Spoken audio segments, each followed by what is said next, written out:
Hey, I'm Liz Clayton Fuller, and the coolest shit I've ever done is become a full time artist.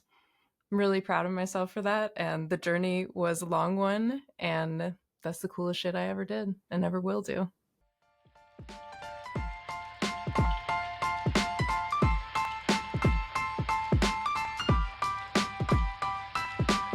Welcome back to the Do More Cool Shit podcast. I'm your host, Sean McDonnell. You, of course, are the creative nerds that are listening, and I couldn't be happier that you're here joining me on another Monday. If you're not joining me on a Monday, it's just because it's the second Monday, or the third Monday, or the fourth Monday. It's a brand new week, and I am always excited about Mondays here because that means an opportunity for anything could happen, right? And we're so excited. This is episode 44. Keep yourself open to all the opportunities ahead of yourself. That's basically the main theme of today. But I am the most excited human being because I get to bring to you a conversation that I had with Liz Clayton Fuller. Liz Clayton Fuller is an amazing natural science illustrator. She's a live streamer, an artist, and just an overall great human. And I think perhaps one of the best overall yeehars that I and you have ever met. So please stay tuned. We cover so much ground in here. We talk about Liz's early journey, all the way through to where she is right now, and there is so much good knowledge and so much.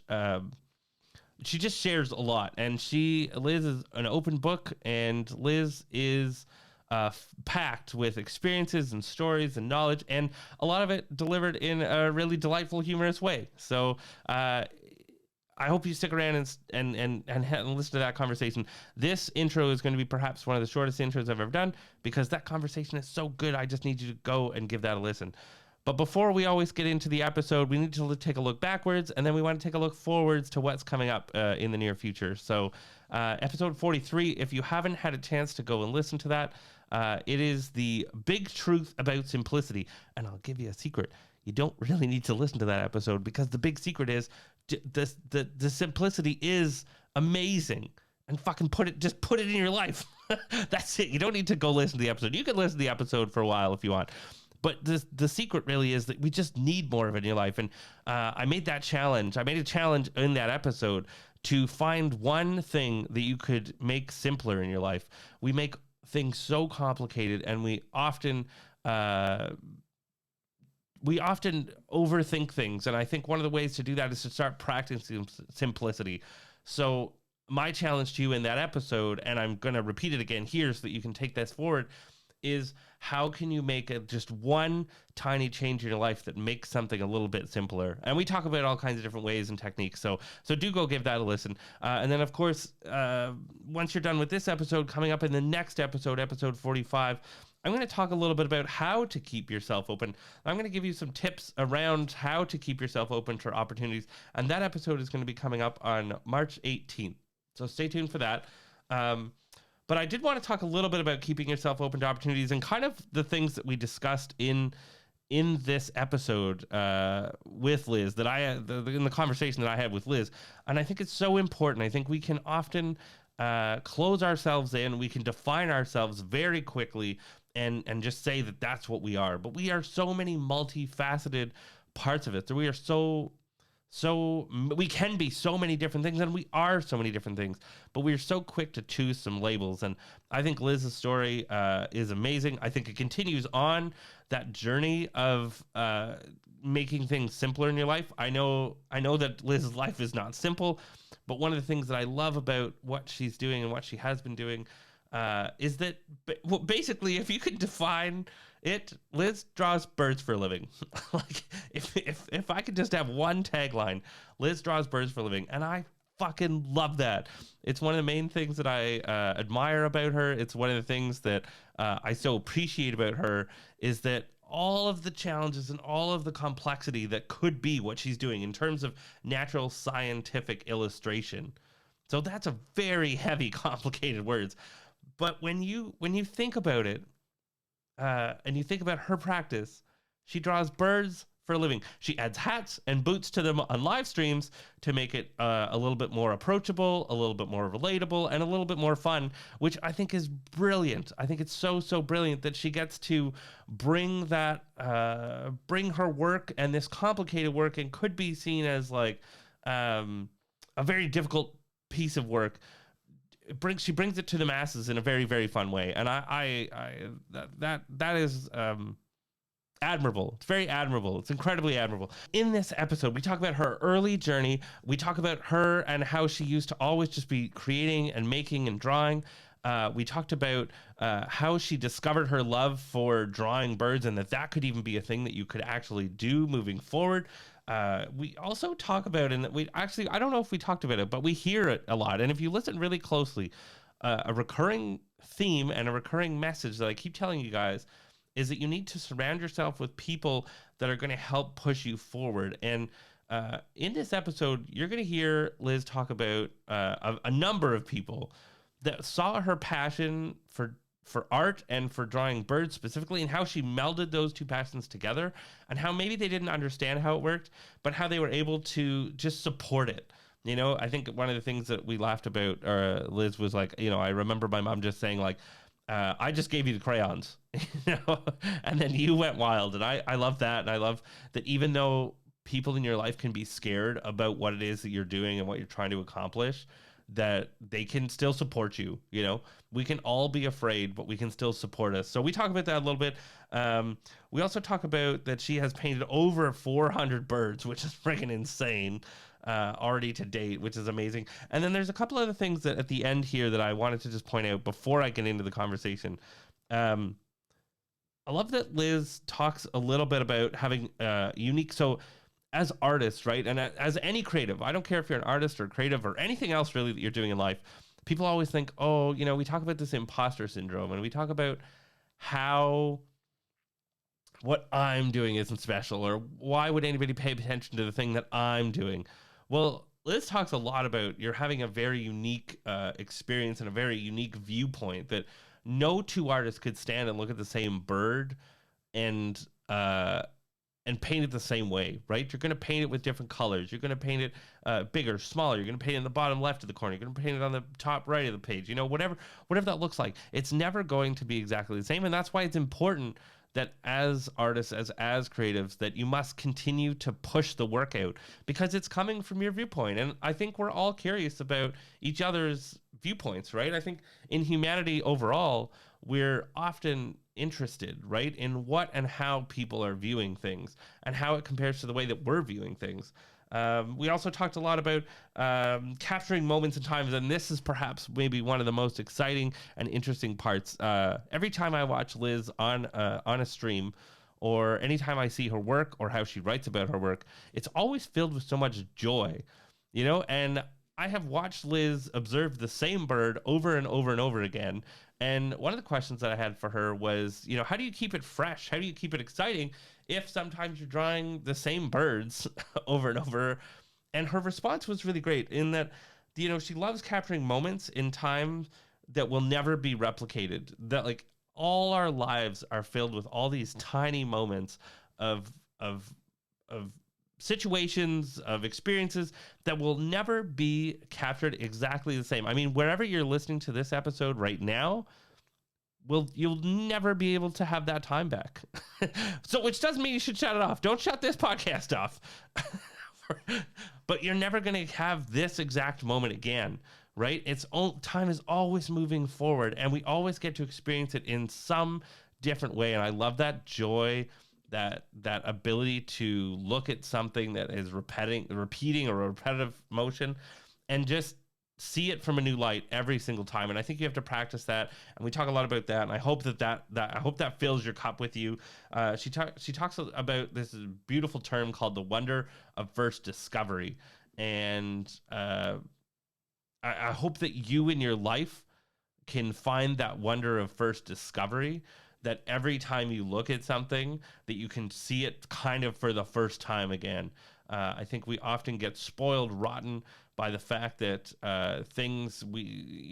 go in your own city. Just go in as a tourist in your own city. Look around you, because we're always looking for something outside of us. We're always looking for something different. But I'm here to say the biggest joy in life, one of the biggest joys in life, is this wonder of first discovery. And as a creative, to continually push yourself, to take breaks, to pull things, to pull new materials, to try different things. that is the wonder of first discovery, is that when you return to this same material that you use over and over again, maybe hold your pen in a different way, you know. You take the brush stroke and put it in your left hand, right? But the tool itself is always going to be the same. But how can you have that self-discovery, or how can you have that wonder of first discovery? So anyway, all those things are discussed in here. We also talk a lot at the very end of the podcast episode about taking care of yourself, about how important it is to take breaks, to take proper breaks, to give yourself boundaries. So all of that is packed into this episode, and I am so excited to be able to bring that to you. This conversation is perhaps one of my favorites, and Liz is going to light your fire. I know she is. So just buckle yourselves in, settle in, because it's a bit of a long one. Liz likes to talk. I like to talk. So it's a long episode, okay? So just buckle in. Maybe listen in 2 episodes, you know, make a cup of tea now, go through your day, get inspired, you know, and then come back and have a nighttime cup of tea, or maybe a nightcap, you know, and listen to the other half. But it's a long one. I'm excited. I hope you guys give it a listen. And then I will see you in the end of this episode, just to wrap everything up in a nice little bow, okay? Have yourselves a great Monday, and we'll see you at the end of the episode.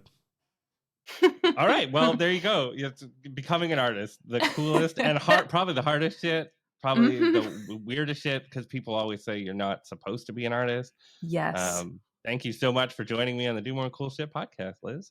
Thanks for having me. I'm excited to be here and to chat with you.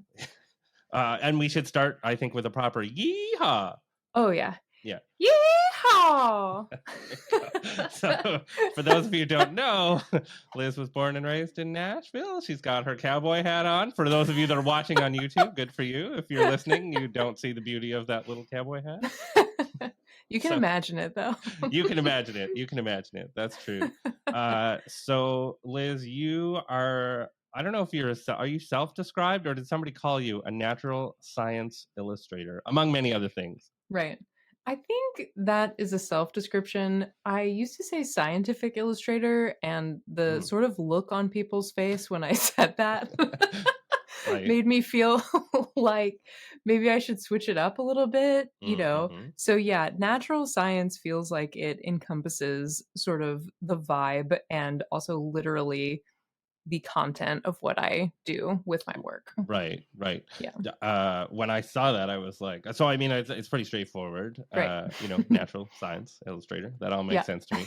But then my first thought was, wait, how did I get to know Liz? And my first thought was, I met you on Twitch in a stream where you were trying to decide where you would put the mustache on a bird.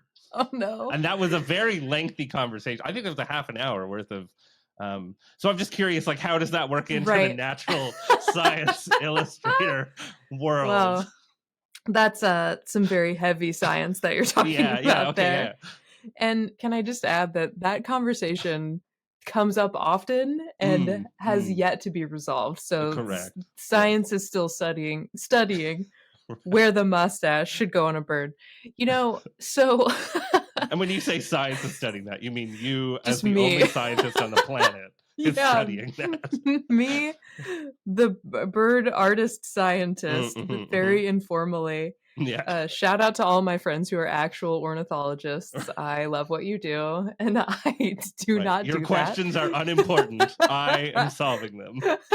Hello. Thank you for letting me into your circle. Yes.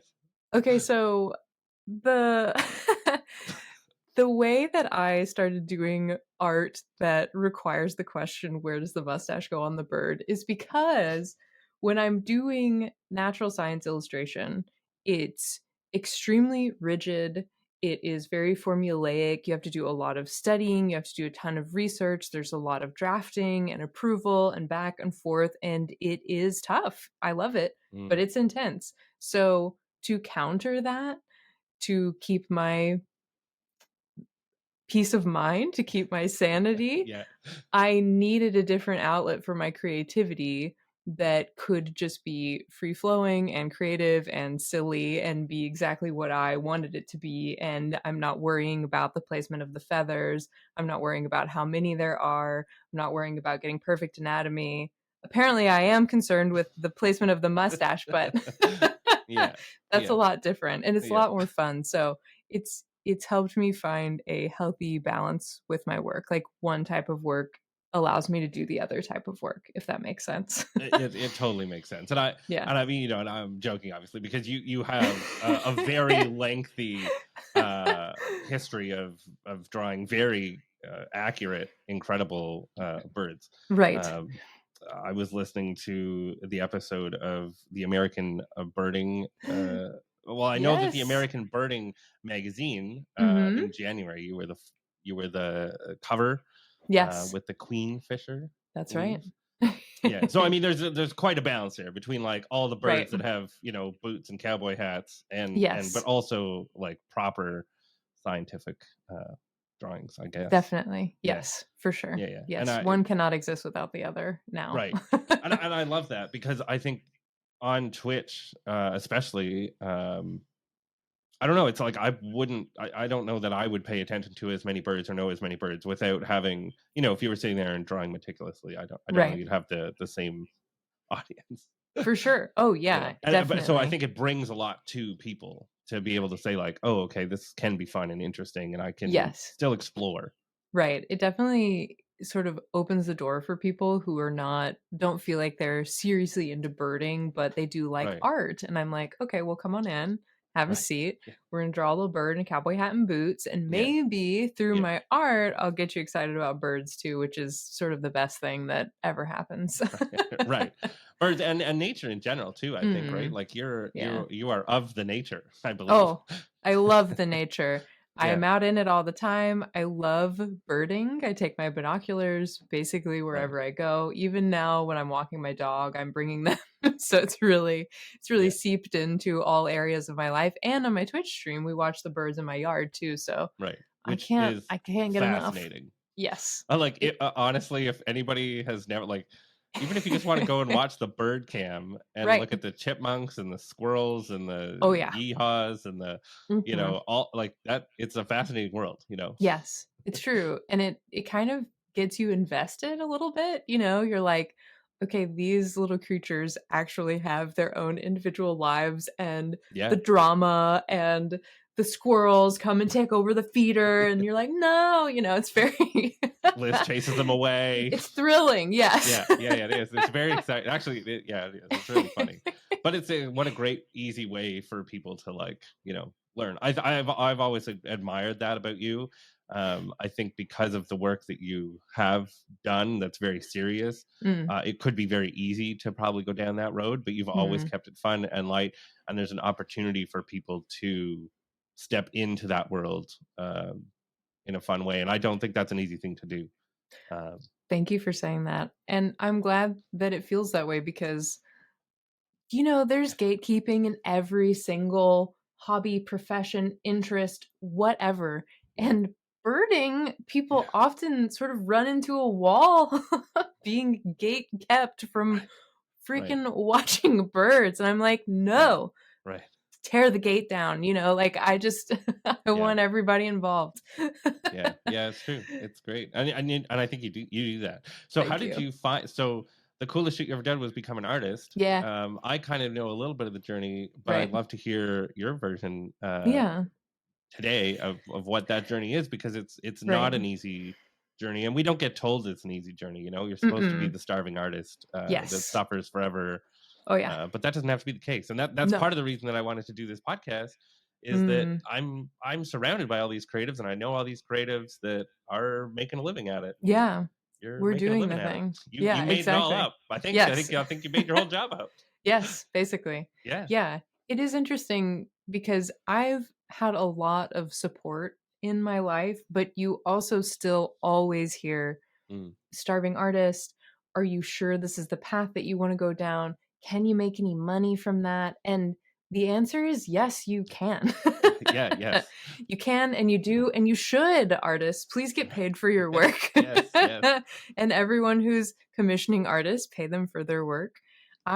So my journey to becoming an artist has been a forever one. I mean, truly, when I was a kid, I I think I first want to say that a lot of people are like, "Oh, you have such a gift for art." And I'm like, Mm. "Is it a gift or is it something that I worked really hard for the last 30 Yes. years?" Woo. Yes. Yes. It's a Preach. skill, just like Thank you. any other. It Yes. is not a magical gift that I was bestowed. I Yeah. Yeah. wasn't born with a paintbrush in my hand and I just knew how to do art. I Mm. think probably what I was born with was a predisposition to want to be a creative person, but the way that I got good at it is that I did it all the time for my entire life. Right. So Right. Right. Right. Even when that's it how I wasn't got good. easy. Like Even even when when it it wasn't wasn't easy. easy. Oh my Yeah. god, yes. So I went to art school and I actually struggled a ton because in high school I was like the best artist in my grade. I was like the artist. And I was like, "Oh Yeah. Oh man, this yeah. is Of really course. cool." And then I went to art school and I was like, "Oh shit, I am not that good at art." Like, oh god. Now I'm surrounded by all these incredibly I love that creative, moment of like, oopsie. talented. Oh, exactly. Like Oh. big fish in a small pond and then go to art school and be like, "Oh my Oh no. goodness. I don't even know how to Oh." make a circle. Yep. Oh, Whoops. oopsie. So that was scary, but also it kind of fueled my fire. I was like, okay, what I love is being around all these creative people and being Mm, challenged by that. So I in art school, I was like, I want to be an artist, but what does that look like? Because obviously it mm, can look a million different ways. So I I won't get too into the weeds with the story, but I started as a painting major because I loved painting. I literally had one professor who just straight up turned my switch off for painting mm, because she was so freaking mean. mm. I don't know what she was thinking, but she scared me so much that I changed majors to illustration. Oh God. Yeah. So I Yeah. was like, maybe painting's not for me, but if I am an illustration major, I can draw and paint and kind of wrap that all in. So I was searching basically for all 4 years of my undergrad, like what type of artist do I want to be? So I'm in all these classes. I'm taking food illustration, editorial illustration, children's book illustration, like literally just running the gambit of is this what I want? And Right. every time it wasn't. And then finally, my senior year, I took a scientific illustration class and I was like, holy shit, I can just simply draw things that are already beautiful in nature and represent them the way that they are. And that can be a career. Right. Like, that's what I want. I didn't know that I wanted that, but that's what I want. So that kind of set me on the path to feeling like, oh, this is real this is for me. And the way that birds happened is so silly. It's like the goofiest superhero origin story because truly birds are my whole specialty now. Like Right. Right. that is all that I do and I love it. I am not tired of it and I will never be. Well, there are so But many different, there are so many like birds, endless amounts of birds. endless amounts of birds, and then, like, even the ones that I already know, I love them so much, I just wanna keep painting them, Right. so, And yes, and I they will. all have different accessories. Yes, Like true, they can yes. all have different accessories. True.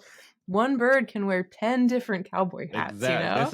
This is a lifetime of Yeah. accessorizing birds to go. Mhm, exactly, I've got honestly, I need to, hurry it up probably, but in that scientific illustration class, my professor asked us to sort of pick a focus. So I went to Barnes and Noble, the bookstore. Mm, And I'm just looking in the sales section because I'm a broke art student. And there's this huge coffee table book of birds of the world.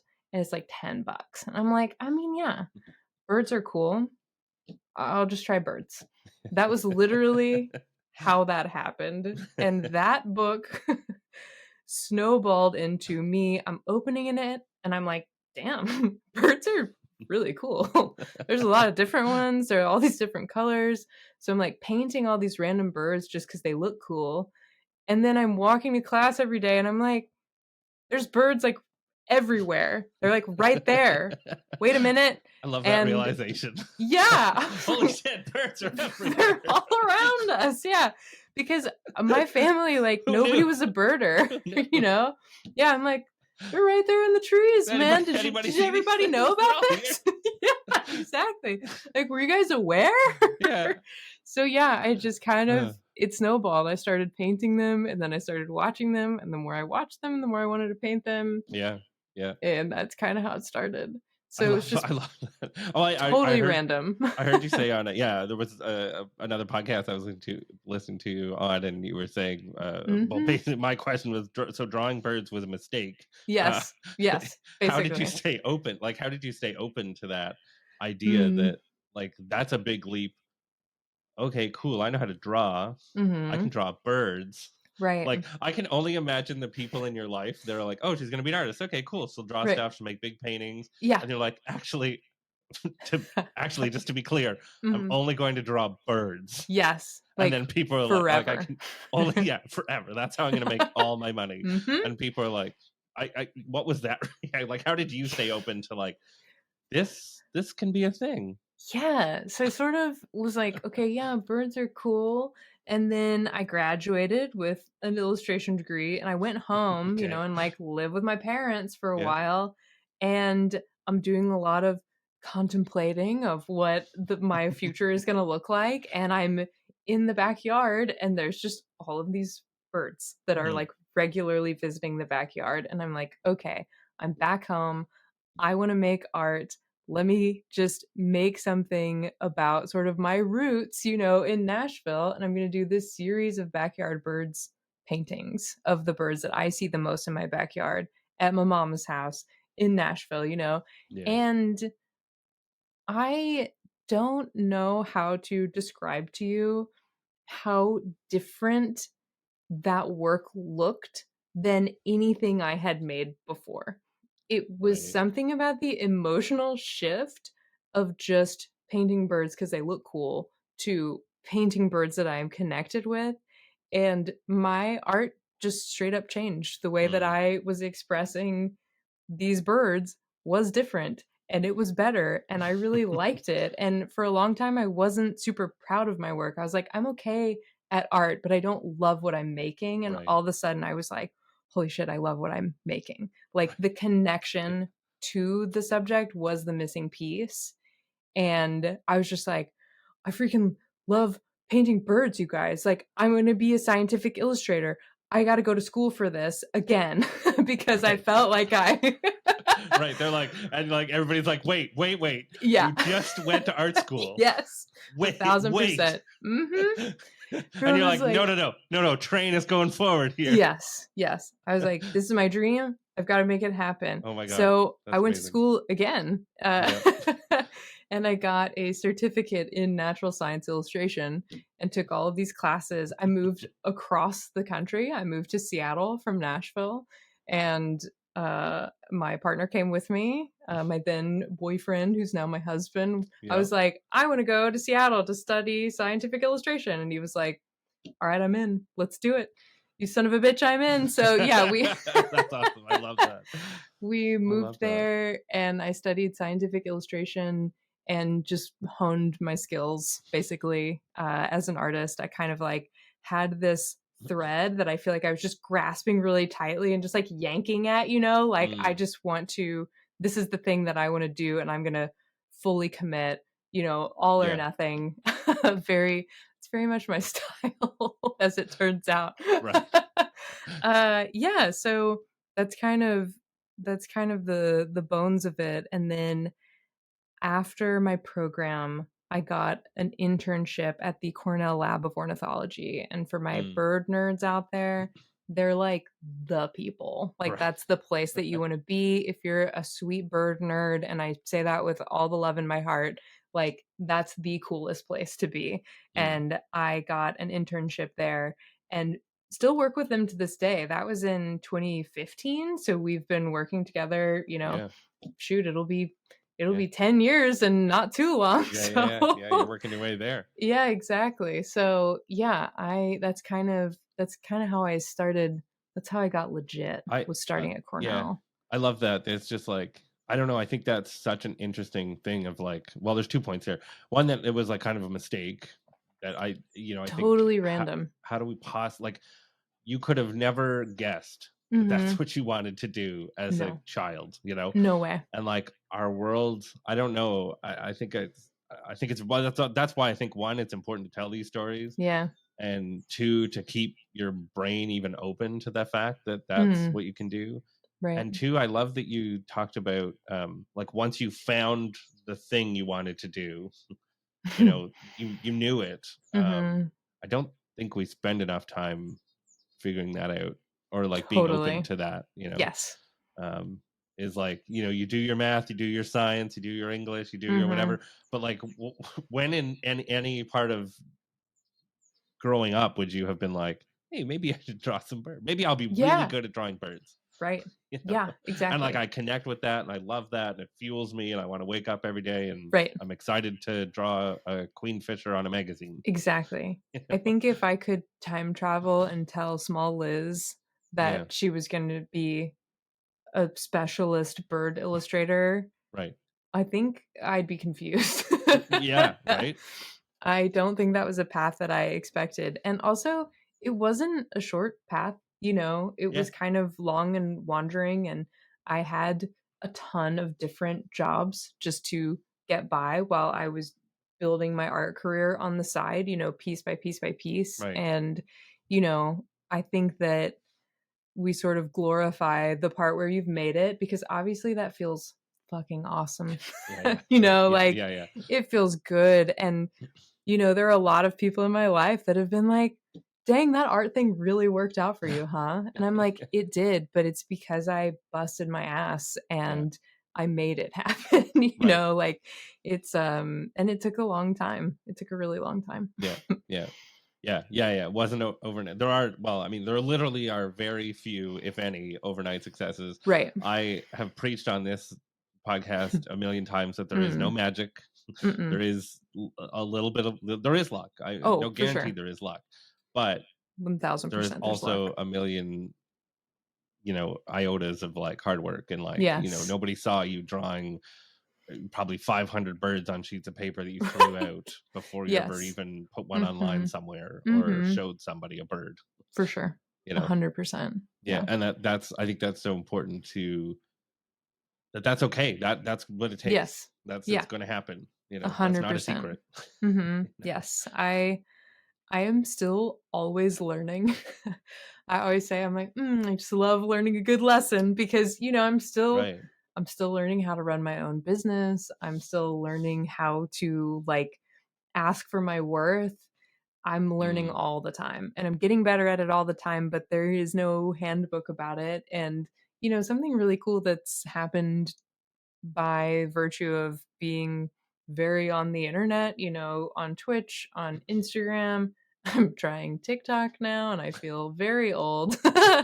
uh, but you meet all these other artists who you can kind of like share things with and share your experiences, and you feel less alone in the grind because a lot of the times you just see people absolutely crushing it on the mm, internet. And I feel like there has in tandem with that kind of been a movement to be like, hey, this actually isn't real life. And it turns out that I'm still struggling with my business. And even though I right. like made it look cool for Instagram, it's actually really hard too. And I'm like, thank you for saying that. Cause every time it just feels, you feel this camaraderie that you're not in it alone. And that sort of gives you the strength to keep going, Yeah, yeah, yeah, I think that's so I find your people is a huge Mm-hmm. thing that we talk about here often, is like Yes. find your people, and like, and so that kind of brings me to, so you're on Twitch now. So how did you get, and Mhm. you're on Twitch fairly regularly, Mhm. three Yeah, days a 3 week, I 3 think. days Yeah. a week, sometimes 4 if I'm feeling spicy.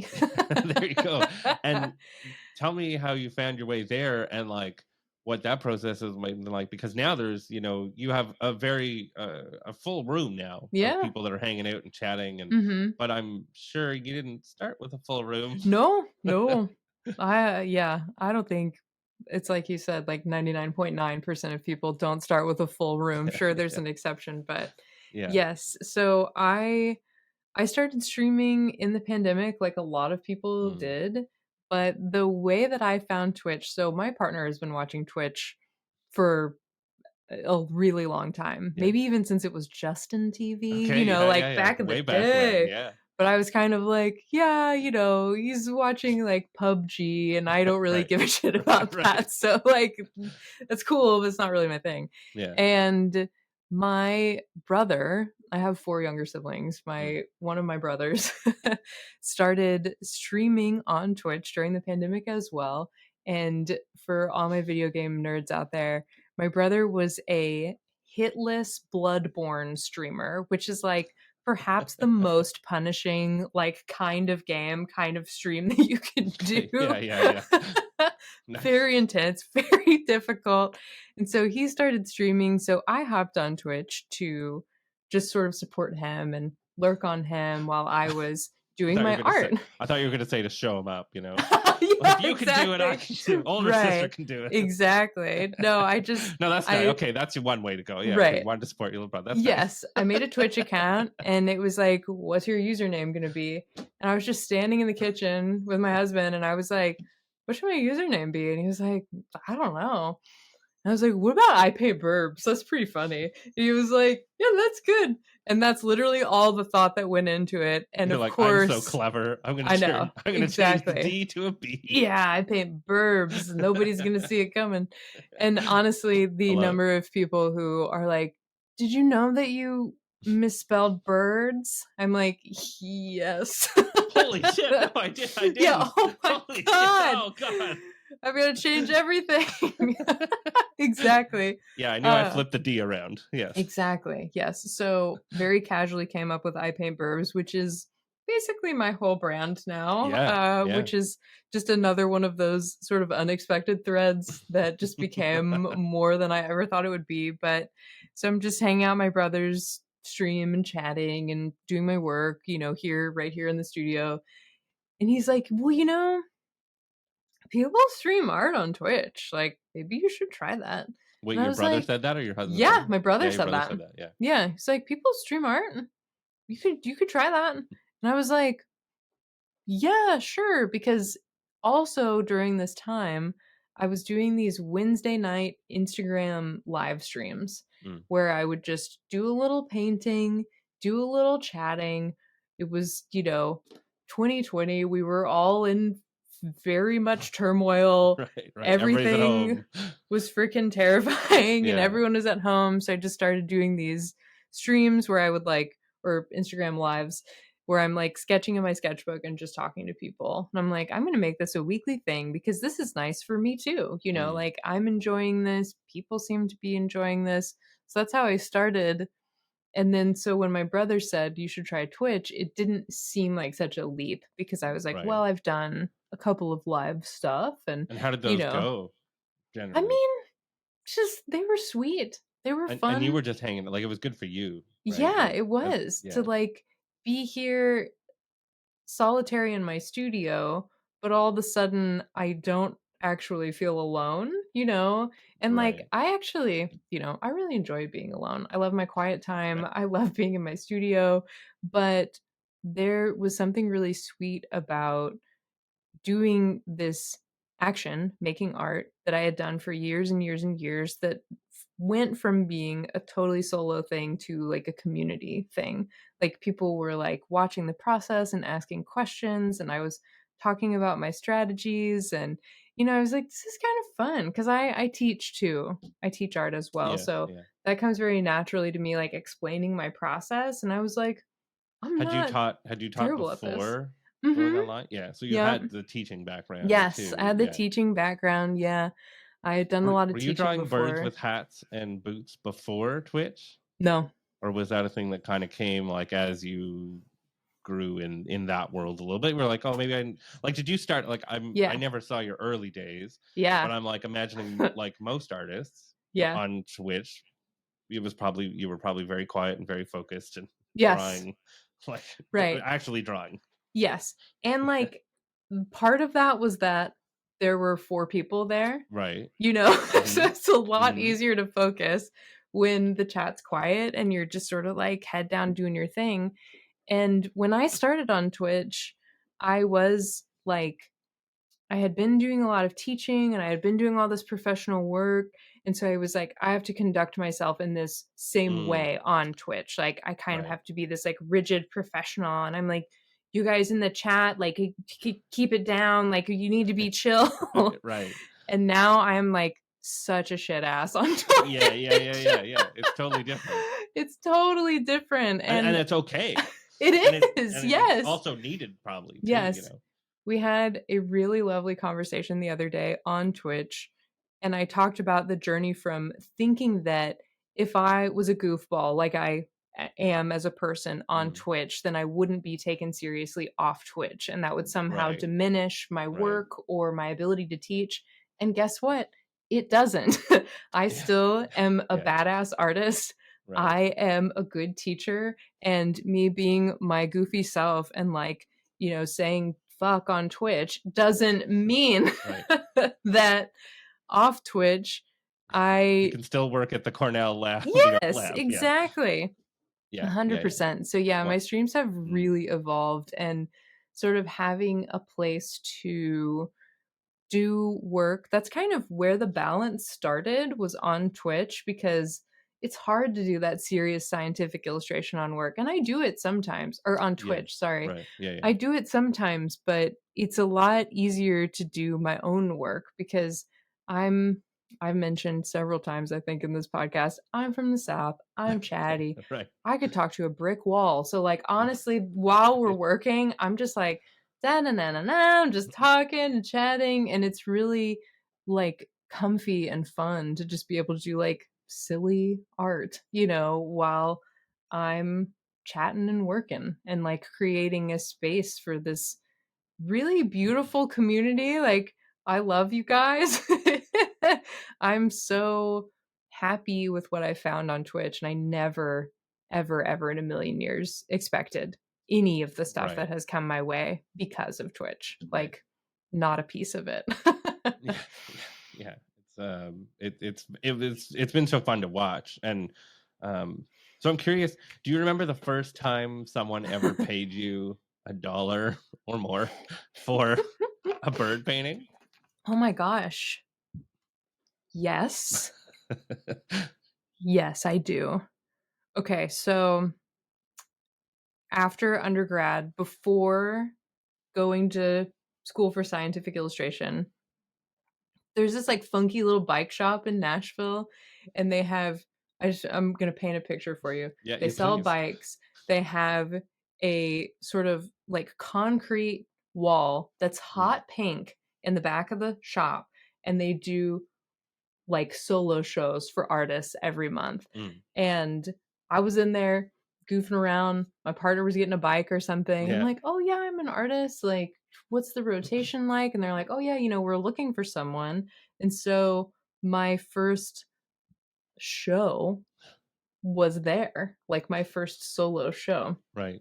And so I had all those backyard bird paintings that I had done that I was At your mom's really, place. really proud of. Yes. Yeah. Yeah. Mhm. Yeah. Right. I'm super, super proud of them. And so I hang them up, and we have this like opening at the bike shop, and people are like buying my paintings. And I was like, oh my God, People you this, didn't know probably. well, okay. Or did you Maybe know? one Okay. person I didn't know. That's And all it then takes. my godmother, Yeah. my aunt, But all all these it takes is people. that one person you didn't know, because I feel like Yes, that's a different feeling it when you're like, is. okay, this is great. My family and my friends are buying Yes. it, which is still nice. Yes, But and can like, I just okay. The okay. person, you're not gonna believe this, but please trust me, this is a true story, okay? Okay. We had this art show. It hung for a while. A bunch of Mm, my family bought art, but it stayed on the wall for the month. And yes. then my partner Zach and I went to take the art down.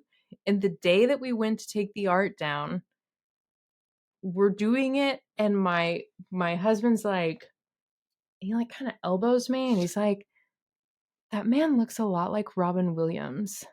Oh And I boy. was like, huh? I'm busy. I'm like trying to, I'm handling my art. I'm like, Who cares? please. Who I'm cares about trying to Robin Williams? work. I have birds on the wall. Exactly. I'm like, there's no way that's true. I'm handling my art, please. And then Robin Williams walks over and is like, shit. These paintings are nice. Are you the artist? And I am like, yes, I am. That's me, the artist. Like internally, I'm just like, whoa, dude. Couldn't even say your name. You're like, I'm the artist. Yeah. Yes. Yeah. And he's like, well, I'd like to buy one. Can I have that one? And I was like, my godmother bought that one. Can I interest you in another one? And there was one that I was really proud of that nobody bought. And I was like, this one I'm really proud of, and it's still available. And he was like, I'll take it. So Love it. We walk out in the parking lot, and I think I was selling my paintings for like $100. I was like, that'll be $100. And I was like, I'm Liz, by the way. And he like shook my hand. He was like, nice to meet you, Liz. Cause he knew that I knew who he was. And it was, it made me feel, it's like you said, the person that's not in your family. And then it was this person who I've been like, I loved growing up, and with him, watching him. Yeah, I mean, you also probably loved like, growing up, but you right. No, I loved watching him and all of these movies and all of these voices that meant so much to me. And it just, to have him buy my work, like I'm getting emotional about it, because it was so validating. I was like, I deserve to be in this world, like in the world of art. And that's incredible. And you're right. Wild. I don't believe it. I'd like to see a photograph, please. Here's the thing. Wild. I didn't take a photo. Who's the first person that like ever bought your art? And you're like, well, it was Robin Williams. Yep. Outside of my family, and like shout out to my family, they were always buying my art. They're like, I love Liz. it. Sure, it was Robin Williams. Yeah, I know. Sure. Listen. Yep. And everyone in my life was like, where's the picture? And I was like, you guys, I was trying to be a cool professional artist, and I didn't ask for a picture because this was a huge moment for me. And I didn't want to like spoil it by being like in a picture. That's the way to play it. That's how you know. It's like when you're the cool person that doesn't look back at the explosion behind you. You know? That's how you know you're a badass artist. My first painting ever sold. Who did I sell it to that wasn't in my family? Robin Williams. Yeah. Don't really give a shit. Yeah. I mean, you cared, but not. But like, we're not going to talk about it or look at it. You know. Yeah. Yep. We're just gonna like let it be and serve as this like this catalyst, because really I was that blows like, my mind. Oh yeah. I mean, because also as someone who like idolized Robin Williams. Oh like, yeah. I love that dude. Oh yeah, I know. And I was just like, oh my god, he bought your first non-family or friend. Because I don't know, there's something that's always nice, it's always sweet. Yes. But I don't think you ever forget like those people, but then you also never forget the first person that was like not, you're like, I don't know who you are. I mean, obviously we knew who he was, but sure. But like a stranger that has no relation to me. He didn't owe me anything. Yeah.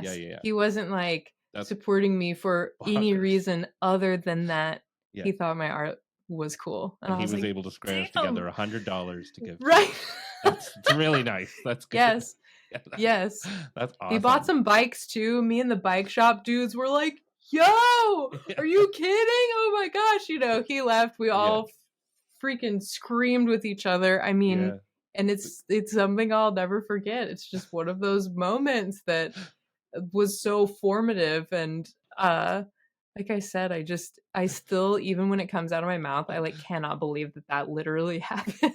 All right. So so now that I know this, I want to go back and revise your earlier, the coolest shit I've ever done. To sell the first painting that I've ever like sold not to family was, please let that be the coolest shit when you go forward in your life and someone asks you that. Okay. Fair enough. Fair enough.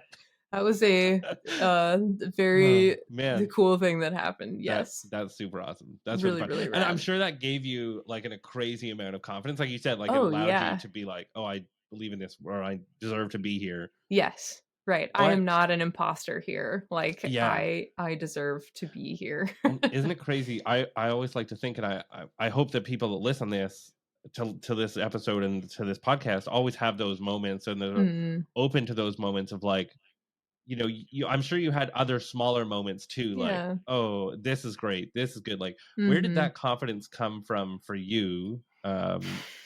Like even early on when you were like, oh, Mhm. my drawings are good and they're not shit, and I should just go do math or something. Because I'm sure Yeah. that crossed maybe your mind at some point, Right. like it does every artist. My equivalent of maybe I should just do math because I suck at math was Yeah. maybe I'll be a veterinarian because I Mm. love animals. Right, right, right, So right. I was like, maybe that's what I should do. Maybe I'm going to be an animal behaviorist. But honestly, my family has always been super, super supportive.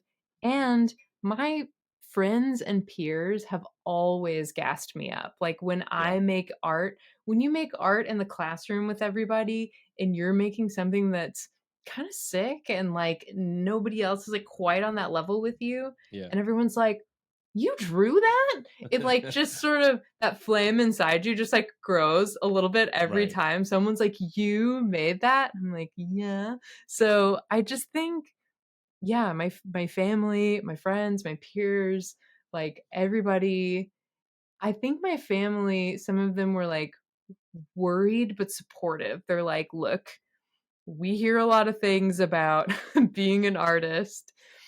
We worry about you, but we can see your passion. So Mm, we're just yeah. gonna keep scooting you and see what And it was something you happens. never stopped doing either. Like, from what I'm hearing, it Never. sounded like you never like put the pencil down. You were probably No. still always drawing, Yes, my which I think is mom likes to say, important. yeah, she's like, I just bought the crayons and Yeah, you were yeah, like right. going wild. And then I would just continue to like throw various art supplies at you, and I was Mm, always creating. I mean, even in the car on the way to school, I was drawing, like right. in the margins of my notebooks when I'm supposed to be paying attention, Yeah. which I actually do want to say that doing art helped me pay attention in Mm, school.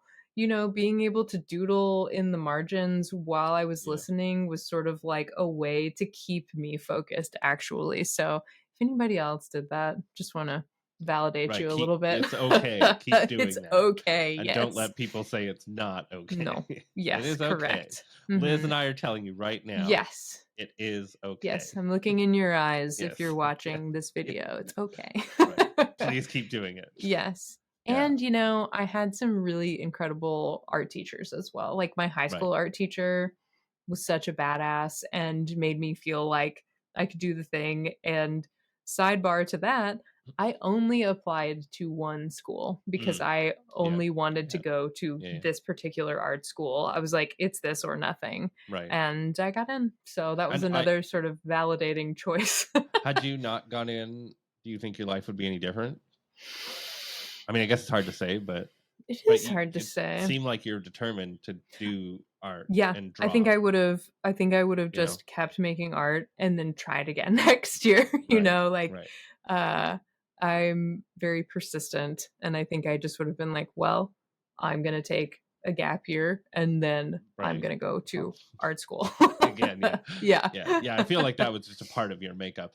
Did you ever Yes. have to do the hard thing of cutting anybody? So it sounded like you had like an awesome amount of supportive people. Mhm. Did you ever have to do the hard thing of like cutting someone out, or like, Mm.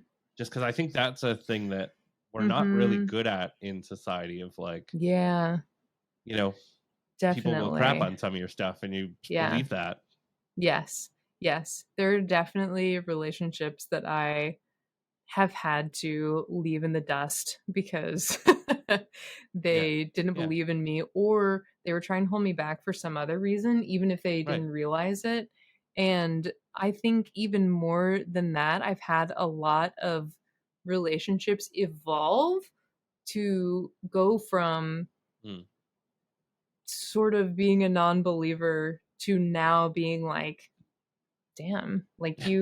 you really meant that Yeah. when Right. you set out to have this a goal. And I'm like, yes, I always knew this and I'm glad you do too now because Mm. it's it's a little bit hurtful sometimes when it kind of takes a while because even if you're not, I just want to say to anybody out there, if you want to be an artist and it's not your main job right now, you are still an artist right now, and it's still totally valid. It is difficult to me that the way that our society operates is that people in my life only acknowledge my success when it's a monetary success, even though I am Mm, like living my dream and I'm making art and I'm really proud of that. It's only succeeding when you are only doing that and you're supporting yourself. And that metric of success is not really, like it's great. Yes, of yeah. course, we have to freaking survive in this world, Yes. but Yeah. there are a lot of different ways to be successful. So Right. it's not all about the monies. Right. And it's also, I love one of the things I like about all, like, you have so many different avenues Mm. of how Mm. you're painting and being Right. an artist. And Mhm. I think most people, when you say, like, if you're at a party and you say you're an artist, I believe 90% of people probably think, oh, you make big paintings and you hang them on walls and Yes. galleries, Yes. and that's not even that doesn't have to be what that is. The word Mhm. artist could be many, many things. Totally. Absolutely.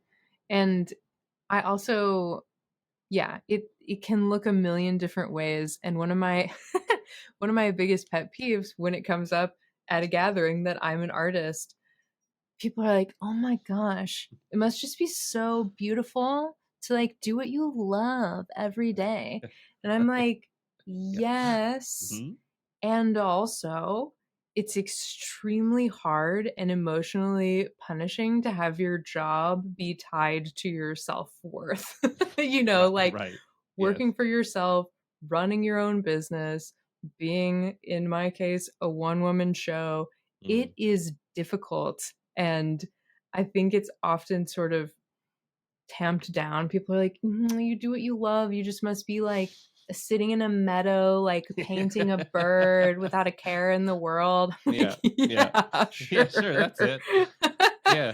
So, yeah, it's hard. It's Yeah. really, really hard. And doing what you Yeah. love for your job also means that you're basically working all the time. Like, Right. that's what I'm still struggling with. I would say the most is separating my work from my life because they're very intertwined, and I have Right. to be really intentional about taking breaks and taking time off, or otherwise I will constantly work Right. just all Right. the time, and it's not very And not healthy. notice it. And it No. is nice. It is lovely. But how many Mhm. times a week or a month do you think about, like, it'd be nice if I just woke up and I went to work and someone told me Yes. what to do. You Exactly. know? Yes. And then that, but that thought, I mean, for me anyway, like, pal, I'm like, oh, that'd be so, Mhm. I just don't want to make any more decisions. Yes. And then I'm like, oh God, but imagine if somebody else made decisions for me. Ugh. Right. And I'm like, Yes, okay, never mind. I'll go back exactly. to what I'm doing. Yes, I absolutely, Yeah. sometimes Yeah. I just wish that I could be told, like, "This is what you should do Right. today." Yeah. Yeah. And Yeah. I sometimes say that my boss is kind of an asshole Yeah. because Yeah. Yeah. I'm my own Yeah. boss and I Me work too. too much, Yeah. like, Yeah. that's that's a part of it that I don't think that people think about. Yeah, occasionally I'm like, "I'm just gonna go work on a flower farm and like Right. just Right. Yep. cut flowers, and I'm not going to think about my business ever again." Yeah. Yeah. Yeah. I've often thought about, like, just going and pumping gas. Yes, right, Like, I would like exactly. to. I mean, they don't even do that anymore. But I would like to open Yes, that right. place where it's like, the Mhm. people come through, Right. they ring the little bell, and Yes, you go out with right. your little hat and fill up the Mhm. car for them. Yes, And right, for because, sure. yeah, because you don't have to make any decisions. And Yes. I think that's something that, I don't know. I think that's all part of the picture, that I Yeah. hope people understand, and that you have to love it too. Like, I feel like Yes. that's a thing that like. You love it, you hate it. There are moments, but it's like Yeah. that's all part of it. And Mhm. I don't know. It's special whenever you find that thing. Yeah. Um, and I wish our world spent more time helping us find that thing, that Yeah, little flame burn. for sure. Um, I was listening to I believe, the most prolific bird podcast ever known to Oh, man, yeah? talking birds, because I was like, Talking you're on it, birds. you're Yes, on, and I I was like, was. okay, I need to listen to this because I gotta know my Liz lore. And you were on a episode, so I'm like listening along, and I'm like, oh, this is great. And, like, I made my little note, and then I looked over and I was like, wait, Liz is on episode 815. I Yeah. was like, Yeah. and then I was like, how long has this bird podcast been going Sorry, on? that's some thunder outside. Made me literally jump. Oh shit. Woo! It's storming in Nashville. The bird podcast gods are angry. Sorry. Or they're excited. I think Or they're yeah, excited. exactly. They're excited. They're Yeah, thunder clapping for you, Liz. maybe. Yes, exactly. But yeah, anyway, in that you Um, said anyone can be an artist with time and practice, and I'm just do you yes. still believe that? Oh hell yeah, Hell yeah. absolutely. Because I teach a lot. I previously taught a lot in person, and now that everyone realizes that you can do everything online, and of course there's something to be said for doing Yeah. things in person. I just taught a workshop a couple weekends ago in person. It was a freaking delight. But I also teach a lot online, and I really, really try to get people who are total beginners to just come and like trust me to guide them sort of through the first steps of making art, because it is simply a skill like any other. There's something about art that makes people think that they can just sit down and be good at it. I think it's the gift idea. Yeah. They're like, I've either got it or I don't. Yeah, And I'm you're like, no, gifted. no, no. You can have it, but you have to work for it. You wouldn't sit down at a piano and expect to be able to play immediately because you either have the piano gift or you don't. That doesn't make any sense. It's simply a skill. So I really try to encourage people, and I don't take it lightly when people trust me to sort of guide them through one of their first art experiences, or their first art experience since elementary school or something like that, because we were all artists when we were kids. You would make stuff and you'd be like, this is amazing. I can't believe I made this. Put that shit on the fridge, like, Yeah, and then yeah. you grow up and you become so self-conscious about what you create, and it has to be Right. perfect, and you sort of lose that ability to just create for the sake of creating. So I try to like encourage people to just give it a chance, Yeah, and a good chance, like give it a Mhm. real honest good chance. And Yeah. I say that about every creative endeavor Mhm. ever. And I love that you said that, because everybody can picture, like, you drew in quotes a giraffe, Yeah. and you handed Yes. it to people some point in your life, and Right. people were like, holy shit, this is amazing. Yeah. And you're like, you look back now and you're like, no, it wasn't. It sucked. It was a green line and a blue line and a red line Mhm. that didn't even connect. Right. And you called it a giraffe. Mhm. Right. And you were but proud of it. But you believed it. Yeah. And at some point in Exactly. our life, our big dumb life, Ugh. we are told that, you shouldn't think that. You shouldn't, like, Right. I remember being a small child and, like, Yeah. drawing whatever, and people being like, wow. Yeah, that's You know? amazing. You did that yourself? Yeah. I And, like, one of being my proud. I was like, heck yeah, I did it. Yeah. One of my many jobs leading up to being a full-time artist and teacher and everything was I taught at a preschool for a while. And I'm talking like maybe a class of like 4-year-olds. Yeah, And so we're doing art together and it's watercolor day. And I'm like, y'all, I love watercolor. Let me show you some techniques. Like if you wet the paper first just with water, and then you get the brush and then you put the color on there, it's going to spread all over. Isn't that cool? And they're like, yeah, Miss Liz. Well, my technique actually is that I just take the brush and I put it on the paper and then I just slap it with my hand. They're like, I have my Right. own thing going on Right. and I don't need your help. And I'm Yeah. like, you know what? Yeah, you do. Like, you're doing great. That looks amazing. I'm proud of you. And there's just this like confidence. They're just like, yeah, I'm an artist. So are you. That's cool. But like, I am. And then I don't know, like, when does it happen that we're like, when there's a scale there somewhere that, like, yeah, we lose that. yeah, I had a chance many years ago to go and teach in very, very remote little areas of Canada, and we would bring we kind of brought the internet to these little remote areas. amazing. And we had these little systems that we could video chat with long before we could do any of even this kind of stuff. And it was all about entrepreneurship and helping people kind of grow some kind of business in these very, very remote rural areas. And I met this one woman, lovely woman. She's in her 50s, She has done all kinds of odd jobs, but she's in this course now. And we're talking about entrepreneurship. And I'm talking about what you love to do. Mm-hmm. And she says, well, I take photographs. And I was like, oh, that's amazing. How many photographs do you take? And she said, I take about 7,000 photographs. And I said, like a day, a month, a year? Like how, like, she's like, a year. And I'm like, amazing. Wow. How many years have you been doing that for? And she said, oh, about 30.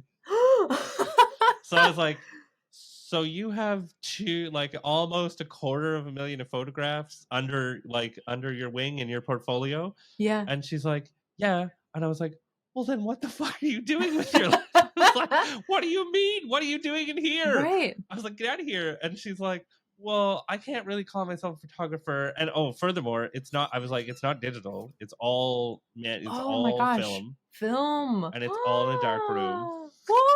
And she's developing all these things herself. And so I'm like, this is blowing my mind now. And Yes. Anybody who has listened to this podcast and knows me, like, I am passionate about when I find someone who knows. I was like, I will make you quit every job you have right now. This is all you need to do. I was like, Right. this is my new life mission now, Right. is to work with you. And she's Oh like, my well, gosh. I didn't really go to school for it. And my daughter right now is going to university to learn to be a photographer, or I guess she was going to college to get the certificate. I don't Sure. have any paper that would say that I'm a photographer. I was like, Right. are you kidding? Like, right. Like, are you kidding me? Mm-hmm. You know, Gosh. I was like, you have taken almost 250,000 photos, and you probably have, like, over the course of the years, and you've developed them in a dark room. Yes. You've got like a goddamn savant, you know? Yes. And she's like, I was like, show me some of these things. So she shows me some of the things, and they're beautiful. Of And course. and they live in this idyllic, beautiful land. Mm-hmm. But she, in her head, she was like, well, I've sold a couple, but I can't, but that's it. Like, there's only 300 people that live here, and they've all pretty much bought them. And I was like, oh. Right. I was like, all right, Gosh. we're going to go on Google, and we're going to type in landscape photography. And I was like, read that number. How many people, like, how many pages are there? And it was like, 120 million pages. I was like, we're going to sell to these people. Yes. But it was unfathomable to her because she didn't have that paperwork that said she was a photographer. Mm-hmm. And I was like, but you have done the thing. Right. You're doing the thing. You're living the life. Wow. You're developing in the darkroom, which is such a cool skill. Like, wild. Practicing and developing. Couldn't believe it. That's and I wild. was like, it's all those little things that keep like percolating in me to just like boil my blood. And like, I was like, I need to, that's why we need to do this podcast. And that's why I need to talk to people like you and people that are doing things that are like, you just started drawing birds. Yeah. Yes. Right. You were like, I started drawing, and then I started drawing birds, and then, and then it was like, okay, this is going to be my career, and I love it. And I'm going to add hats and boots, and I'm going to draw really cool, like scientifically accurate birds, but also I'm going to do this. And it's like, you can do all of those things and make a living. Yes. And also, I think this is a good time to add that I do have the paperwork, that says, you're an artist. But even if I didn't, and even if you don't, like in this person's case, you still are an artist. If you are passionate about what you make and you are dogged and you are creating all the time, that's what makes you an artist, not a freaking diploma or a certificate. And there are 1,000,001 ways to learn art now. You can learn to be an artist on freaking YouTube, like you art school was cool, but you don't have to go to art school, like it's if you can't afford it, or you don't think that's for you, or that's not how you learn. Right. Like, there are 1,000,000 ways to do the things you want to do. Yes. And it's okay. Them, find them. Yeah. Yes. Find them and call yourself an artist. Like be sure of who you are, it's you don't need somebody from the outside to tell you that. And of course it's very nice and validating. But that's hard though, because don't you think we grow up our whole lives with people validating everything we do? Like, you get your letter grade, right? You're either good or bad, you're good or bad. But then when you leave that system, like, I know there's so many people that won't try things because like they don't want to color a picture because they think they're going to color it wrong, and I'm like, Mm-hmm. no one's grading it. Nobody, Right. you can color it in and then put it in the fireplace. Like, Exactly. no Right. one's even going to look at it. And I love Right. my partner, Brenda. She always says the drawing itself doesn't know if it's good or bad. Yes, Like, exactly. That's so you know, true. and I'm like, And who's to say it's good or bad? right. And I also like to say that every piece of art that you do is sort of a stepping stone in your journey. Like the end result, you want it to be good, but whether it is in your eyes good or bad, it helped you learn and grow. Period. Sure. Like there's no worthless piece of art even if you do Right. throw it in the fire, Yeah. you still learned from Exactly. it. Yeah, you did the process. You put the Right. hours or the minutes or Mhm. however long it took you to do the thing. Right. You did it. You know, Yes. I used to I really enjoy woodworking. And when I Mm, started woodworking, any amount, you'd make your first joint and it didn't just sit nicely together. And I'm sure. like, what? I was like, but then Yes. you start realizing, you start looking at all these other woodworkers and they're like, oh yeah, no, you know what you do? You just Right. sand it and then you put some glue in there and then it just fits and it looks like it's perfect. And I'm like, Exactly. what? Like, or they're Yep. like, or you do it for 40 years and then it is perfect, and it's like, Yes. and I'm like, oh, so it's okay that it's Mhm. not like it doesn't like quite close exactly the gap. And they're like, no, no, Mhm. no, throw some sawdust in there. It's fine. I'm Right. like, what? Exactly. Yes. You know, Yeah, I think embracing sort of imperfection is really, really hard. And like I say that as a perfectionist, yeah, right, right, my art is meticulous. I'm like looking at mm, it next to me. I'm like, you rascal, because it really is like right, I'm really fastidious, and I think that's another reason that like my yeehaw birds, even though they are kind of detailed and fancy, like it's so important to me to have right. them as well because they don't have to be perfect, and that is a really comforting thing to my soul, I think. Yeah, what a nice lesson to have too, to like also have an outlet to like, okay, Mhm. yes, I'm gonna agonize over this one bird for hours and hours, Yes. but also I can draw these 10 birds in a couple of minutes Yes. and like that's fine. May I show you something? I know we're part podcast as well. Of course you Okay. so if you're listening, get over to Okay. YouTube. If you're listening, come over to YouTube. I'll do my best to describe this to you. So, I had an idea knocking around in my head for a while of a bird that kind of had the vintage Barbie sunglasses Mm, on mhm. that just had the word dingus over its head Yes, because I yes. am a dingus. So, I drew that. Yep, Okay. mhm. So, I drew the dingus bird.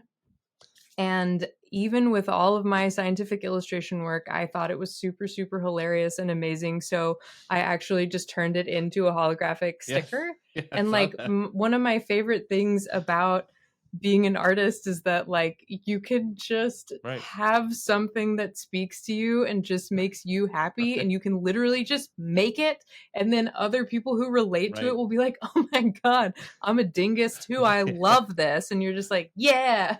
Yep, mhm, mhm. So it's very validating to be able to be a scientific illustrator and also a dingus, I guess is what I'm Yeah. saying. Like it's Yeah, very yeah, it's important okay to to let me. loose. It's okay to Yeah. let loose, yeah. Yes. Yes. Liz has all kinds of actually helpful tips. I believe for anybody that's listening to this, also, it's terrible. You have to come over to YouTube now because uh, this is also a piece of advice from Liz Mm, that I found very helpful, and mm. I'm just going to play this here for a second. Okay, great. Hey y'all, I think you should treat yourself to one of these cute little cowboy burb stickers, and here's why. If you stick one of these on your water bottle, every time you take a sip of water, it's going to increase your rootin' and tootin'ness by 110%. That's just science, baby. It's just science, baby. Rootin' and tootin'. That's the rootin' and tootin' advice. Okay, I didn't hear it. Okay, perfect. Well, it's the rootin' and tootin' advice So, from Liz. okay, great. Yeah, it's very important. And I so said it, so I don't need to hear it. It's you my own said it. Oh, advice. it's very important advice Okay, good. to give. Yes. Rootin' and tootin'. Also, in my dive into the world of I Paint Burbs, I Mm, learned that maybe at least a few years ago, you said that photographers suck and that artists are way better. You, you said that on the why we create season 1 episode 5 podcast. Do Were you those my words, huh? as a photographer? No, I paraphrased a little bit, but that's basically what you said. Do you still believe that as someone who takes a lot of photographs? I'm just wondering if you still think that's true. Okay, no. You're trying to make every photographer fight me right now. I see what you're doing. I think probably the context of that was a lot of people are like, why do we even need scientific illustration? We have photography, right? That So might have been the context. I have to I have to assert my own validity as a scientific illustrator and explain what I can do that photos cannot. But that being said, I am bound by photos as well because I have a very visual mind. I cannot draw something without a reference unless it's extremely goofy. Like I must be looking at something to be able to draw it. So Right. when I have to do a scientific illustration and there are all of these photos of this one bird that I need to illustrate, but none of them are quite perfect, right? The light's not right, the plumage isn't right, the pose isn't right, and they are like, we need you to create the ideal bird. And so that's where scientific illustrators are still valid, but I need photographs. I need them. I suffer without them. So I love you guys. Ago, but okay. Definitely not what you said on the Why Create podcast. God. Am I gonna have to listen to that again? Was I a monster? No, really, it was. I just wanted to bring it up because there was a question on there that I actually thought was really good about why illustration when we could just be taking really high res and I went through and I was looking at actually the American Birding magazine had there's so many photographs of birds, but there was very few, if any. I think you might have been the only one that I saw actual illustration of a bird. And I did, that was something I wanted to bring up was there is an element of literally I believe anybody looking at that could have been like, oh, I'm going to be a bird photographer because I want to be on the cover of a magazine. Yes. And I really respect and appreciate, as much as I was trying to give you a hard time, that you're able to be like, well, I can still be on the cover of a magazine and do these really cool detailed birds, among other things. Right. So it's like there is room in creative world for everybody's talent still. Oh heck yeah. People worry about if they're photographers, like in my world, photographers, videographers, they're like, oh my god, iPhones are going to take over, cell phones are taking over, and it's like no, you just have to be incredibly confident with the thing you're doing. Right. I think anyway, and I think I really appreciate that about you and what you're doing too, is I love looking at the covers of that American Birding magazines set, and you were the only illustrator on there, right? Yes, that was friggin' awesome. True. And I think too, something that all artists and photographers have in common is your viewpoint is unique. Like your art is the world filtered through the lens of you. So nobody can take that from you. Someone with an iPhone can't replicate the way that you perceive the world, right? So I think it's extremely valid to worry. We all do. When I was in college, I was like, oh no, digital art seems like a really big deal. Am I going to get phased out of here because I like to paint? And here I am still painting, and it's very valid, and I'm dabbling in digital art as well. But again, these new mediums, these new means of expression keep popping up, and I think we all just kind of scoot over to make room. There's not a finite amount of space, there is an infinite amount of space. right I believe that too. And I think most people that are listening to this, I mean, it's so much more fun when we're all hanging out together and doing stuff and making stuff and bouncing ideas off of each other, and I don't know, I love that for sure. Okay, so I have a couple of final questions for you. One, do you have any idea how many birds you've painted over your career? Okay, good question.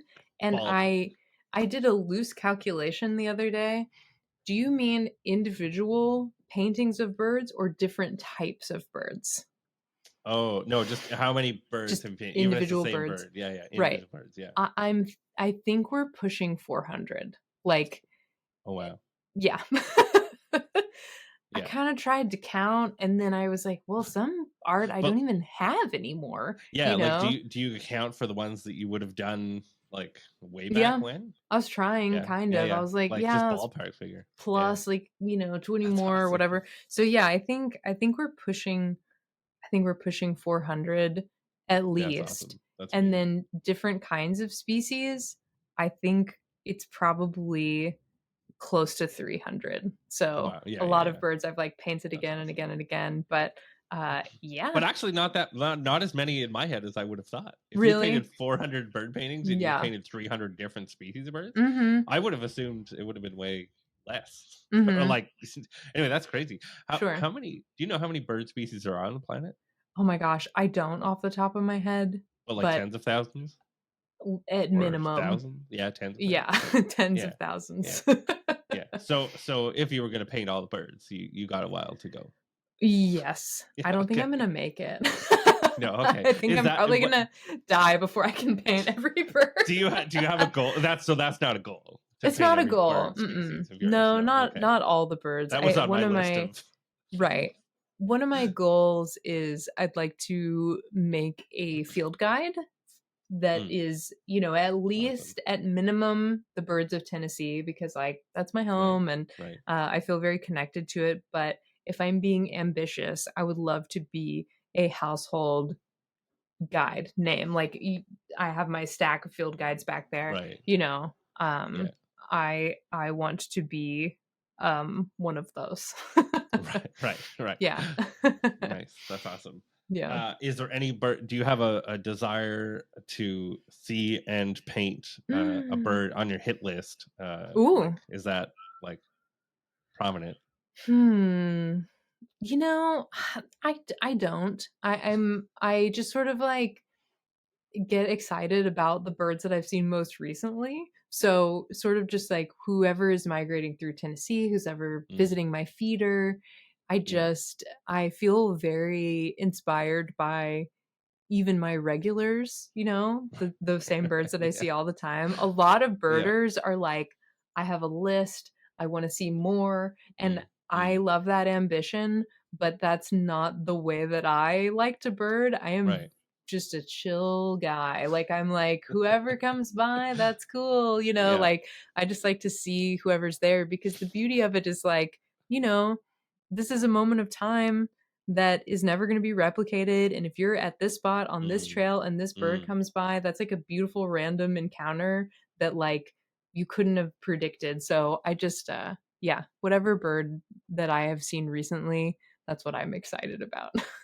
Nice, that's good. I Yeah. like that. I also like that the way you described that, it almost sounded like the little bird pub. You're like the regulars, Yeah. they come in, they're just like Oh my eat their God. seeds, That's an illustration right there is the bird pub. a little bird pub, and they just come by. Yeah. You got the regulars, we got some tourists coming in, Yeah. Exactly. Yes, That's that's really very funny. good. I also love and I want to I'm curious how you do this in your brain, Mm. but I think in all the writing I've read, you often talk about the wonder of first discovery and trying Mhm. to like keep that. Yes. That to me sounds like it would be so hard because I'd be like, Mhm. oh yeah, there's my blue jay again. I saw that. Hey buddy. Mhm. Right.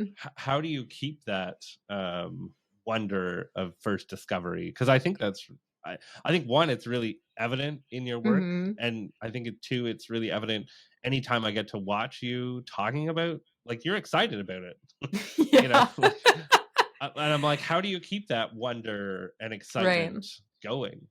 Gosh, I don't know if I have a good answer for that other than that I have just built-in wonder. Like I am Mm, excited to see birds all the time. And maybe it's just sort of like I was just talking about, the randomness of encounters and the uniqueness and the beauty of something that's happening that may never happen again, and getting to know my backyard birds by putting a feeder up and getting attached to individual birds. You're like, "Oh my gosh, I recognize that cardinal because he's got this funny feather sticking out of Mm. his head," and then you get to know them, not to be too cheesy, but like they're your friends, Yeah, and yeah, I'm yeah. just like, "Oh my god, that's my guy. Like, how's he doing?"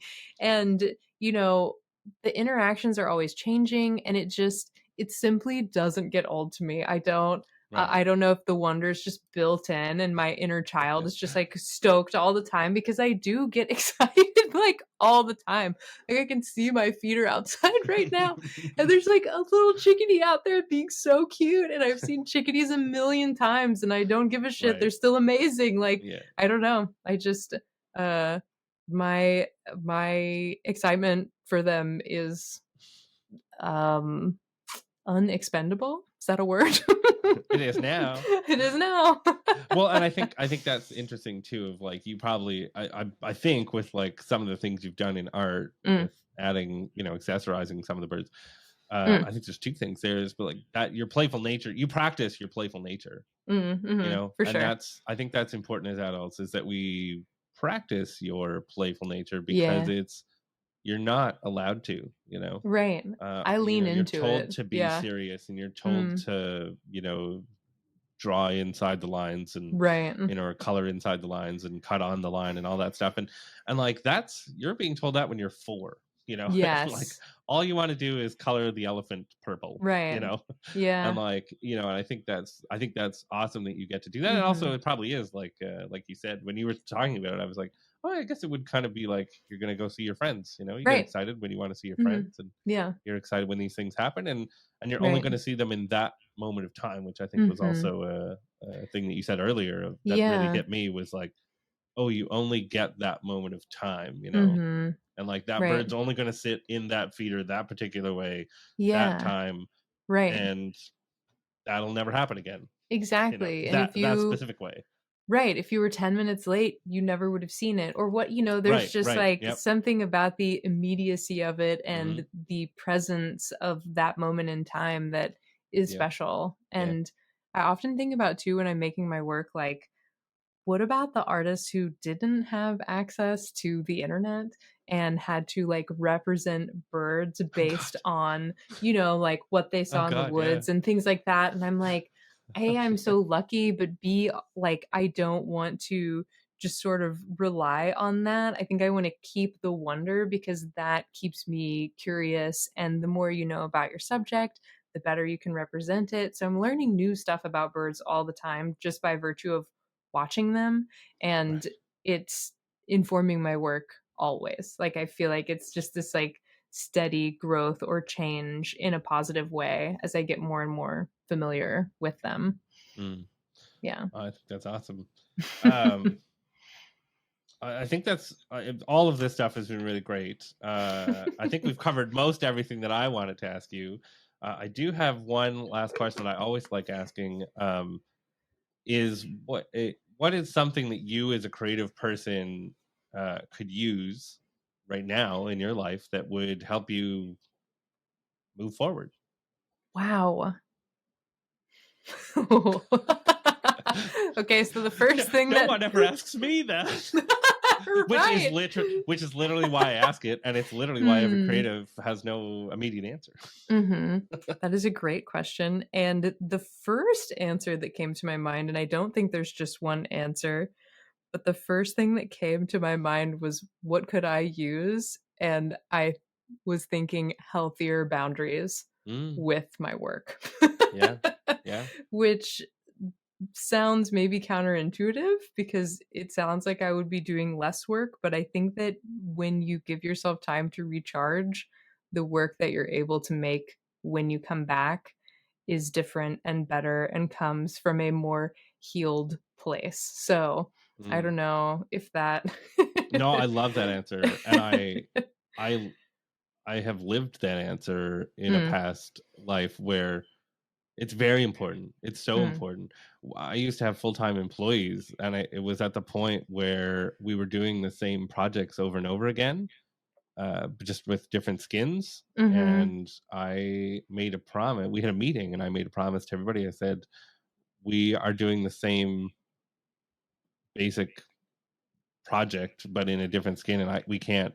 So I'm actually going to let everybody go, and Mm. but I'm going to give you options. If you want to go back to school, we're going to pay for that. Right. If you want to travel for a year, we're going to Wow. pay for that. If you want to start your own company or practice, I want to pay for that." Mm. um because it was so important. We were doing fine, everybody was fine, everybody was Right. happy, whatever. Yeah. But like, and the clients were happy because they didn't know the things we were doing, but I myself was not feeling Mm-hmm. fulfilled because I was like, oh, we kind of did something similar before, and I was like, Yep. I want to feel that I want to feel that first, Yes. discovery, Right. moment, and I wasn't. So Mm. I had to do something kind of drastic in that moment, Yeah. and so I get that for sure. Right. That's amazing and scary. Taking Oh, taking a super break scary, or stepping super away scary. is terrifying. Yeah, yeah, I super When scary. I don't draw for even 2 weeks, like I hurt my hand recently and I couldn't Right. draw for 2 weeks Mm. and I was like, "Who am I? Right, What right, what am I? If right. I can't make art, what am I?" I am the bird drawer. Ah! What will people think of Right, me? exactly. It's just like Yeah, basically just in a panic, right. but Right. honestly, at the end of that, having stepped away made me so much more excited to come back and like Yeah, my joy was palpable. I was right, like, I can draw again, right. and there's just really something to be said for taking a step back and putting up a Mm, boundary and giving yourself time to recuperate just emotionally or creatively that I think creative people we're everybody is like, yeah, hustle. Yeah, you've got to bust it. mm. And like you do, but also if you hustle too hard for too long, you're going to burn your ass out. And it's That's right. happened to all of us That's and right. it's horrible. So Yeah. please, yeah, take care of yourselves out there. And you can survive. Everybody survive. Yes. Like we're Yes. all walking, talking versions of it. Yes. It's all Mhm. fine. Right. Yes, for sure. Trust us. Mhm. Trust Yes. us. Please trust us. Yeah, just give it a whirl. Yes. Oh, that's Mm, awesome. Well, yeah. that is a really good. That is, yeah. That I wish you well on that journey, Thank you. and I hope that I am always happy to talk about that, if Amazing. Me ever. too.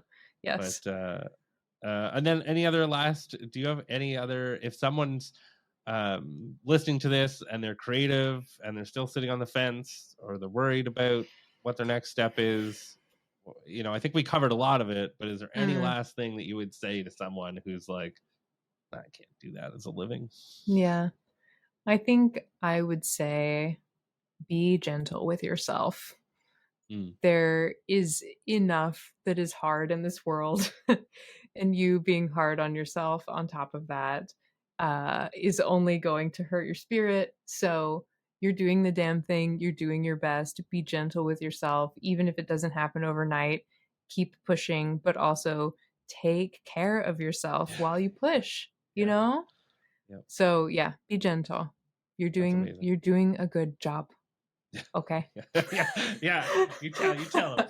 That's amazing. I love it. I love it. Well, you are brilliant, Liz. Thank you so much for coming on here, hanging out with me, talking, sharing all your wisdom and all your yeehaws. I love it. Yes. And Yes. if all the links to everything that Liz is doing are going to be in the description down below, both on YouTube and on Spotify and all the other places you're going to listen and watch this. So go check out all of Liz's things and find all the wisdom and get a chance to look at all the birds with all the hats and the boots. Yes. Thank Thank you you for so having much. me.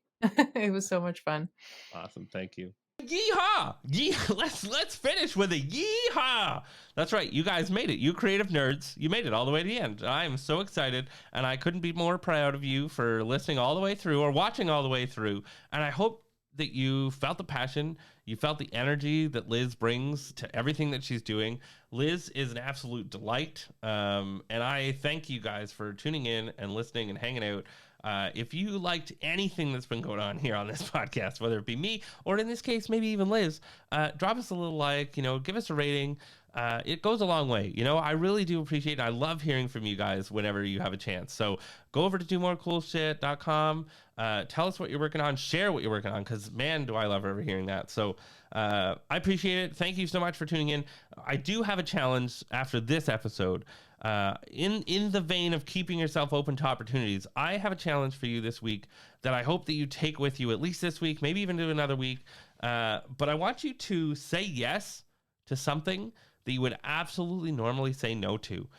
So if somebody invites you to an event this week and you normally would say no, or you would find an excuse to not go, go. Just say yes. Just try it. Just see what happens. Just leave yourself open to one opportunity this week that you normally would say no to and that you would never entertain. Leave yourself open. Try it. I guarantee you, it's nothing scary is going to happen. And it might even feel good. It might even feel good. Just try the one little thing. All right. So I appreciate you guys. This is the end of the episode. And I will see you guys again. And you will hear from me again on episode 45, which is coming out March 18th. Again, I hope you guys have an amazing Monday. I hope you have an amazing week. And I hope that you guys are out there doing all the cool shit. So thank you for listening. And until the next time.